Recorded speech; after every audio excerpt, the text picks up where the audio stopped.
Los profetas de Dios. Los profetas del Antiguo Testamento fueron personas llamadas de manera única por Dios y a quienes se les dio de manera sobrenatural el mensaje de Dios que nos debía ser transmitido. Dios habló su palabra a través de los labios y los escritos de los profetas.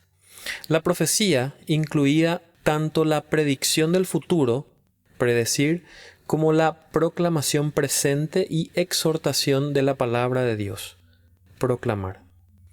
Los profetas eran equipados de tal manera por el Espíritu Santo que sus palabras eran las palabras de Dios. Por eso es que los mensajes proféticos solían empezar con la frase, «Así dice el Señor». Los profetas eran los reformadores de la religión de Israel. Llamaban al pueblo a volver a la adoración pura y a la obediencia a Dios. Aunque los profetas fueron críticos con la manera en que los judíos adoraban, que con frecuencia degeneraba hasta llegar a ser un mero ritual, ellos no condenaron ni atacaron las formas originales de adoración que Dios había dado a su pueblo. Los profetas no fueron revolucionarios ni anarquistas religiosos. Su tarea era purificar, no destruir, reformar, no sustituir la adoración en Israel. Los profetas también estuvieron profundamente preocupados por la justicia social y la rectitud. Fueron la conciencia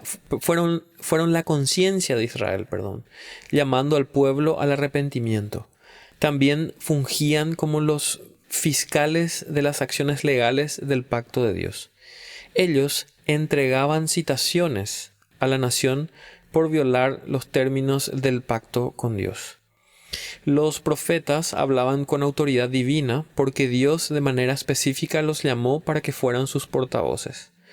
No heredaron el cargo ni fueron electos para el mismo. El llamado inmediato de Dios, junto con el poder del Espíritu Santo, constituyeron las credenciales de los profetas. Los falsos profetas fueron un constante problema en Israel. En vez de hablar los oráculos de Dios, describían sus propios sueños y opiniones, diciéndole al pueblo solo lo que ellos querían oír. Los verdaderos profetas a menudo eran severamente perseguidos y rechazados por sus contemporáneos por negarse a hacer concesiones a la proclamación de todo el consejo de Dios. Algunas veces los libros de los profetas se dividen en profetas mayores y profetas menores. Esta distinción no es una referencia a los profetas más importantes o menos importantes, sino al volumen de sus escritos canónicos. Isaías, Jeremías, Ezequiel y Daniel se conocen como los profetas mayores porque escribieron en extenso, mientras que Amós, Oseas, Miqueas, Jonás, entre otros, se conocen como los profetas menores porque sus escritos son mucho más cortos. Los apóstoles del Nuevo Testamento tenían muchas de las características de los profetas del Antiguo Testamento. Los apóstoles, junto con los profetas, son considerados el fundamento de la Iglesia.